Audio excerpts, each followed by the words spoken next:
बिस्मिल्लाहिर्रहमानिर्रहीम। रात का पिछला पहर गुजर चुका था। चांद भी सारी रात के मजे लेकर छुपने वाला था। यसरब के एक आला खजूर के बाग में एक खूबसूरत घर था। घर में एक कमरे में यहूदियों के सबसे बड़े आलिम इमाम हुसैन बिन सलाम तौरात का मुतालिया कर रहे थे। उस दिन भी वो तौरात का वही हिस्सा मुतालिया कर रहे थे जिस हिस्से में आखिरी नबी सल्लल्लाहु अलैहि वसल्लम के ज़ुहूर की बशारत तहरीर है। हुसैन कुछ अरसे से महसूस कर रहे हैं कि वो जब भी तौरात की उन आयात का मुतालिया करते हैं तो उन्हें अजीबो गरीब कैफियत से गुजरना पड़ता है। उन्हें तौरात में तहरीर करदा आखिरी नबी की आमद की तमाम निशानियां पूरी होती नजर आ रही थी। एक सहीफे में तो यूं लिखा था, उनके लोग उन्हें मक्के से हिजरत पर मजबूर करेंगे और वो यसरब में मुस्तकिल क़याम करेंगे। हुसैन बिन सलाम सोचने लगे, तो क्या मैं अल्लाह के उस आखिरी रसूल का दीदार करने का शरफ हासिल कर सकूंगा, क्योंकि मैं यसरब में रहता हूँ और वो जल्द ही इस शहर में आएंगे। ये सवाल एक शदीद ख्वाहिश के रूप में डलकर उन्हें बेचैनो बेकरार करने लगा।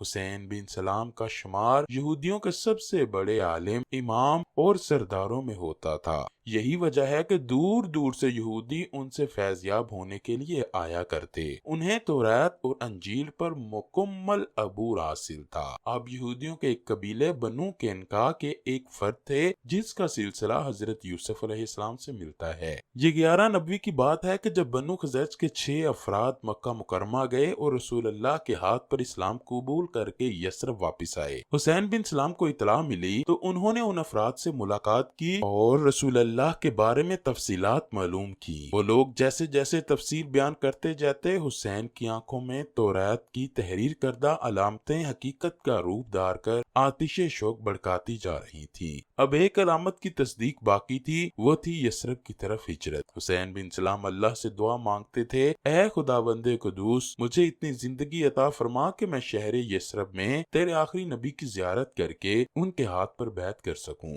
अब इन मुसलमानों से मुलाकात ने उनकी बेचैनी और बेकरारी में मजीद इजाफा किया। वो ज़ियारत मोहम्मद सल्लल्लाहु अलैहि वसल्लम के लिए बेताब रहने लगे। हुसैन कहते हैं, एक सुबह मैं अपने बाग में दरख्तों से खजूरें उतरवा रहा था। मेरी चची खालदा बिनते हारिस भी मेरे साथ थी। मैंने सुना कि एक शख्स रसूल अल्लाह की मदीना मुनव्वरा आमद और कुबा में क़याम का ऐलान कर रहा था। उस खबर ने मेरे जिस्म में बिजली सी दौड़ा दी और बेख्तियारी से मेरे मुंह से निकला, अल्लाहु अकबर, अल्लाहु अकबर। चची ने ये सुनकर मुझे बुरा भला कहा और बोली, मूसा बिन इमरान अलैहिस्सलाम की आमद का सुनता तो फिर ये नारा लगाता। मैंने उन्हें समझाया, चची खुदा की कसम, ये अल्लाह के आखिरी रसूल हैं जो मूसा बिन इमरान के भाई हैं। चची बोली, अच्छा, जिनके बारे में तुम हमें तौरात की आयात पढ़कर सुनाया करते हो? मैंने कहा, हाँ, ये वही हैं। हुसैन कहते हैं, मैंने बूढ़ी चची को घर में छोड़ा और कुबा की जानिब चल पड़ा। जब वहाँ पहुँचा तो मैंने देखा कि जानसारों का मजमा लगा है। मैं किसी न किसी तरह अंदर पहुँचा। मैंने सुना कि अल्लाह के रसूल फरमा रहे थे, लोगों, सलाम को पिलाओ, खाना खिलाओ। जब रात में लोग महवे ख्वाब हों तो इबादत किया करो।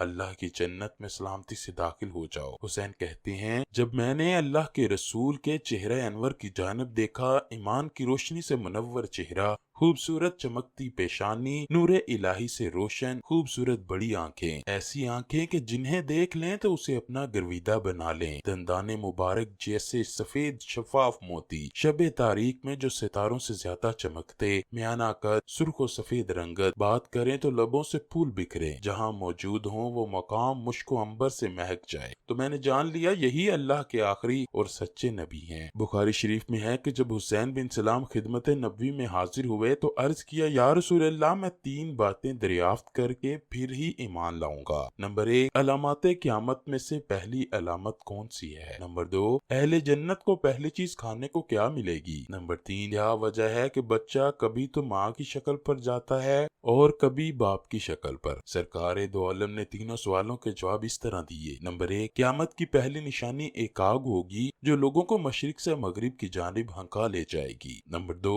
अहले जन्नत की पहली खुराक मछली की कलेजी पर जो टुकड़ा टिका होता है वो होगा। नंबर 3, माँ का मादा तौलीद गालिब हो जाए तो बच्चा माँ की शक्ल पर, और अगर बाप का गालिब हो तो बाप की शक्ल पर होता है। हजरत हुसैन बिन सलाम फौरी तौर पर मुशर्रफ बा इस्लाम हो गए। हजरत ने उनका नाम अब्दुल्ला रखा। हुजूर फरमाते थे कि अब्दुल्ला बिन सलाम अहले जन्नत में से हैं। आपकी इल्मी काबिलियत को मद्देनजर रखते हुए रसूल अल्लाह ने आपको कातिबे वही के मनसब पर फाइज किया। वो घर तशरीफ लाए तो तमाम अहले खाना को इस्लाम की दावत दी, जिस पर सबने इस्लाम कबूल कर लिया। उनमें आपकी चची हजरत खालिदा भी थी, लेकिन आप रजी अल्लाह ताला अन्हु ने घर वालों को हिदायत की कि फिलहाल चंद दिनों के लिए अपने मुसलमान होने को जाहिर न करें। घर वालों को मुशर्रफ बा इस्लाम करके आप रजी अल्लाह ताला अन्हु वापिस नबी करीम की मजलिस में तशरीफ ले गए। हजरत अब्दुल्ला बिन सलाम ने रसूल अल्लाह से अर्ज किया, या रसूल अल्लाह, सब यहूदी जानते हैं कि मैं उनका सरदार और उनके सरदार का बेटा हूँ। आप सल्लल्लाहु अलैहि वसल्लम उनसे मेरा हाल तो दरियाफ्त फरमाइए। रसूल अल्लाह ने यहूदियों को बुलवाया। यहूदी आए तो हजरत अब्दुल्ला बिन सलाम घर के अंदर छुप गए। रसूल अल्लाह ने यहूदियों को इस्लाम की दावत दी, मगर उन्होंने कबूल करने से इनकार किया।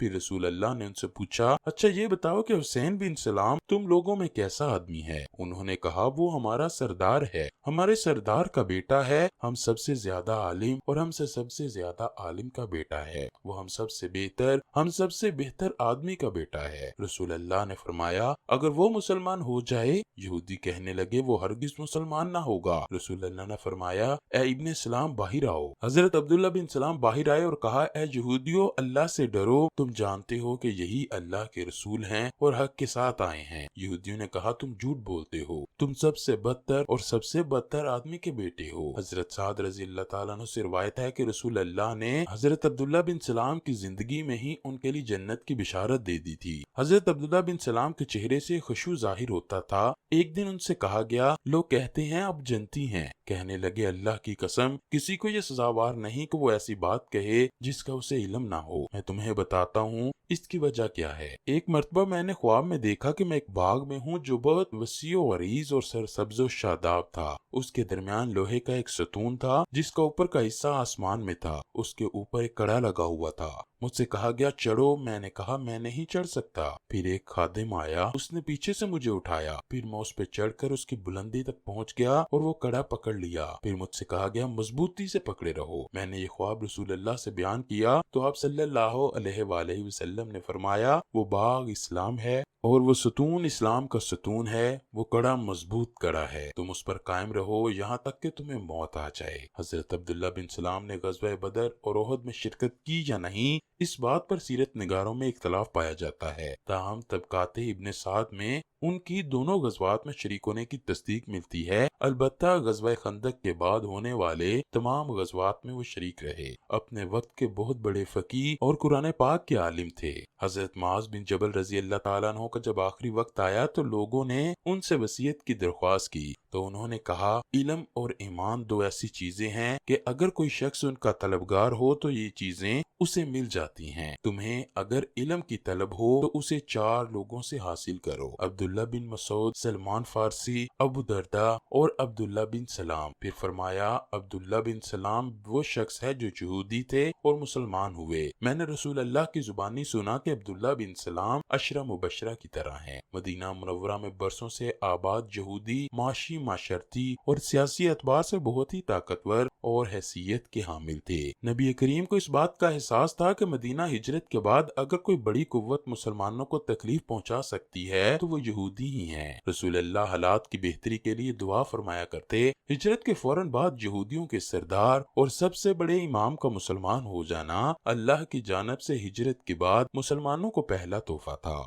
इब्न सलाम के इस फैसले ने यहूदियों को हिला के रख दिया और उनके मजमूम अज़ाइम खाक में मिल गए। चनाचा इस फैसले ने यहूदियों को फौरी तौर पर मुसलमानों के खिलाफ किसी बड़ी साजिश से बाज रखा। अब्दुल्ला बिन सलाम के साथ उनके खानदान और कबीले के कई सरकर्दा यहूदी भी मुसलमान हो चुके थे। इस तरह इस्लाम का इनकलाबी पैगाम उनके घरों के अंदर दाखिल हुआ خاص طور پر یہودیوں کی نوجوان نسل کو اسلام کے انقلابی نظریے میں بہت زیادہ کشش محسوس ہوئی۔ حضرت عبداللہ بن سلام کے قبول اسلام نے یہود کے ناقابل تسخیر تصور کیے جانے والے اتحاد کی بنیادیں ہلا دیں۔ چنانچہ بنو عوف سمیت یہودی قبائل بنی کنکا، بنی نفسیر، بنی کریز اور قریب و جوار کے دیگر یہودی مسلمانوں سے معاہدہ کرنے پر مجبور ہو گئے، لیکن اس کے باوجود بنی نذیر سمیت اکثر انتہا پسند یہودی مدینے سے خیبر منتقل ہو گئے۔ رسول اللہ عبداللہ بن سلام سے بہت محبت کرتے تھے اور دربار رسالت میں ان کا خاص مقام تھا، جس کی وجہ سے مسلمانوں کے خلاف کوئی بڑی سازش کرنے میں یہودی ناکام رہے۔ اللہ پاک نے قرآن کریم میں بھی آپ کا ذکر کیا ہے۔ مفسرین کے مطابق سورہ رات کی آخری آیت اور سورہ احقاف کی 10ویں آیت میں حضرت عبداللہ بن سلام ہی کی طرف اشارہ کیا گیا ہے۔ حضرت عبداللہ بن سلام نے 43 ہجری میں مدینہ منورہ میں وفات پائی۔